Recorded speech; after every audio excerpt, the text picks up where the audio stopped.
Hello guys, Papa Hype is here. Ngayong araw guys, usual na tanong sa mga Facebook group kung ano nga ba yung dapat natin expect dito na sahod dito sa Dubai. So, ito guys, depende to. Unang-una lalo na sa mga magpe-first time, yung mga gustong pumunta dito, sumubok, yung mga ganyan. Ito is kalkulahin natin. So, i-less natin yung mga expenses and then yung matitira sa inyo. Kung tama nga ba yung dapat yung tanggapin bago kayo mag-grab ng contract. Dapat ito yung isa-isahin nyo. Lalo na pag bago pa lang kayo dito sa Dubai. So, una, bed space and partition. So, ito, usually to, kasi dito sa Dubai, stay out, hindi kasama yung accommodation nyo. So, usually, ikaw yung magpo-provide or ikaw yung magre-rent ng partition mo unless meron kang kamag-anak dito, like meron kang kapatid, meron kang magulang na magko-cover up dun sa accommodation mo. So, pero kung ikaw, kagaya ko na nung una din na magbe-bed space pa lang, ang recommend ko yung humanap ka ng mas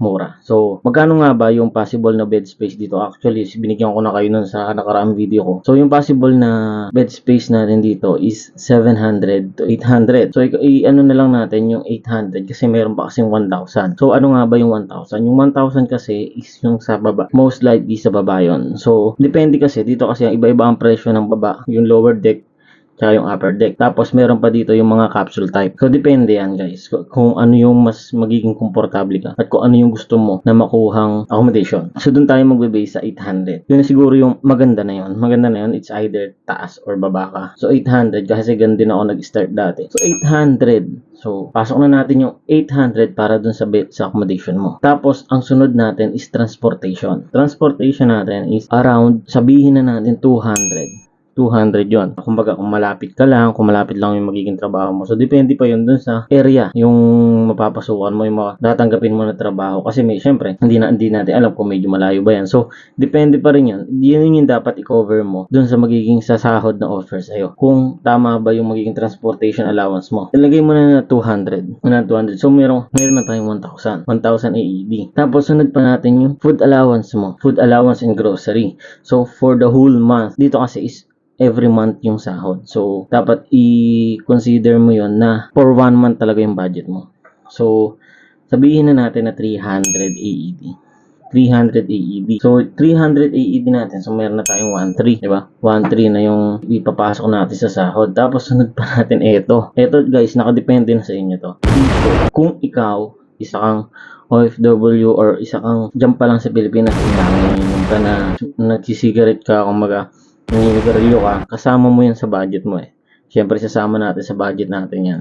Sabihin na natin, ilagay natin yan is 200. Kasi dito, siyempre, makakabili ka ng alak. So, hindi mo maiwasan, may mga katuwaan, ayaan, mga kasamahan mo, lalo na pagbago ka pa lang. So, sabihin natin 200. 200, mahina yan. Mahina pa yan sa 200. Kung ikaw ay may bisyo talaga. So, 200. So, 800, 200, 300 tsaka 200. So, meron na yan ng 1,500. I-less mo yan. Yan ah. Ewan ko na, it's either na lang kung bukod dun sa bisyo mo, meron ka pang mga like other expenses, yung mga like mahilig kang mamili. So, nasa yun na yan. So, kung additional, i-add mo na lang doon sa magiging expected salary mo bago ka mag-grab ng contract. Kung ikaw lang naman isusubok dito sa unang beses, ito yung expect mo na lang. Huwag kang mag-over-expect. Kasi yung iba kasi nag-over-expect. Para sa akin, 2,500 is good na yun sa unang trabaho. Marami ako nakikita kahit ako nag-start ako dati 2,500 lang. Tapos yung ibang mga kasamahan ko, yung mga ibang natatanggap ngayon sa company namin is starting nila is 2,500. Yung lalo na yung mga first timer. Yung mga first timer talaga dito is usually nakakatanggap sila ng offer is 2,500. 2,500 tapos ililess mo ngayon yung 1,500 na kinumplete natin kanina is meron ka pang 1,000. 1,000 na pampadala sa pamilya. 1,000 is times natin yun sa 15, it's 15,000. So, 15,000 pesos. Not bad, di ba? Not bad, guys. Not bad kung merong matirang 15,000 para ipadala sa pamilya mo. Dahil sa una lang naman, guys. Kumbaga, dito naman kasi, hindi sila nagbe-base dito sa kung ano natapos mo. Nasa yun na lang kung gaano ka hardworking, kung talagang dapat ka bang ma-promote. Eto, pag-usapan naman natin, ano nga ba yung mga possible na trabaho na pwede kang makakuha ng 2,500 na sahod. Unang-una natin dyan is sales. Sa sales, like sales promoter sa mga like department store, yung mga sa mga boutique, ayan, 2,500 makakuha tayo ng sahod na ganyan.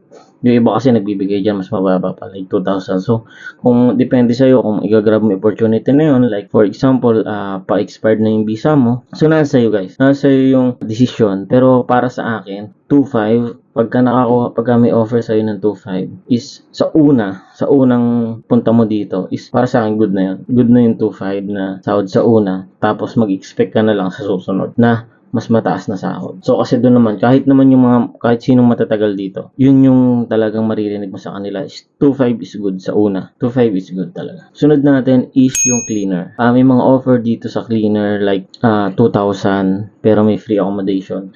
Depende sa company na papasukan mo. So meron din yan na leave out yan, may mga 2,500 ganyan.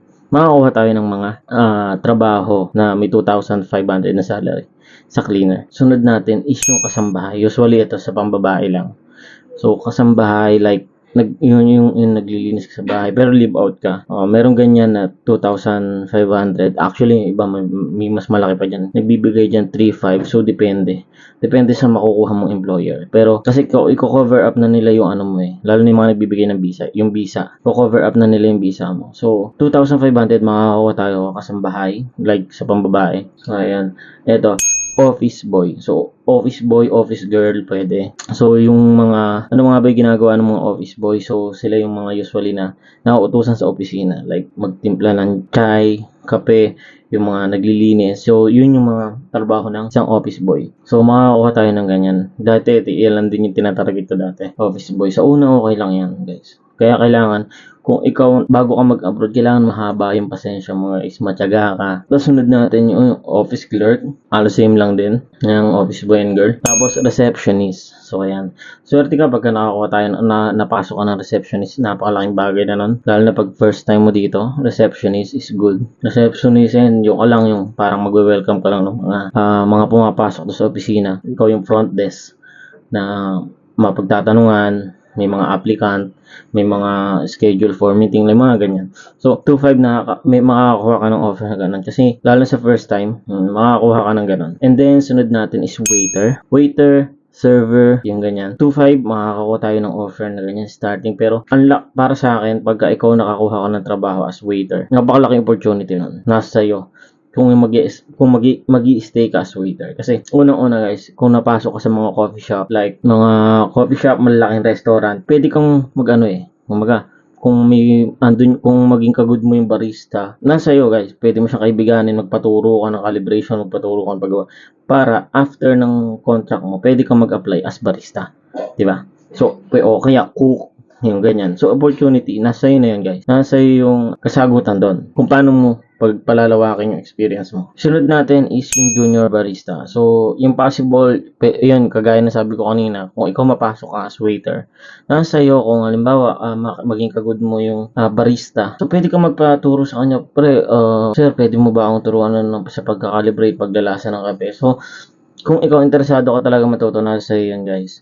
So, para after ng contract mo, pwede ka mag-apply ng iba-ibang posisyon. So, yun, yung mga i-expect natin pag mag-a-abroad tayo. Kasi ako, hindi naman, medyo na-dismay ako nung una din na, like, medyo maganda yung trabaho ko, medyo mataas din yung sahod ko sa Pilipinas dati. Tapos nag-abroad ako. Tapos, tama naman, mas malaki sahod, pero ang laki ng expense. Especially dito sa Dubai, mataas yung expenses dito. Pero nasa inyo, yun din yung natutunan ko na nasa atin pa rin yung sagot na, like, kung paano tataas expenses natin at kung paano tayo makakasave. So, yun lang naman yung guys yung masishare ko sa mga nagbabalak na mag-abroad, lalo especially dito sa Dubai. So, dapat consider natin lahat bago tayo tumanggap ng kontrata. So, kung magkano yung gastos nyo ama, tapos kung may matitira ba sa inyo pampadala sa Pilipinas. So, yun dahil naman tayo mag-abroad, diba? Dahil sa pamilya natin. So, dapat i-consider natin lahat guys. So, yun lang. Kung may mga tanong kayo guys,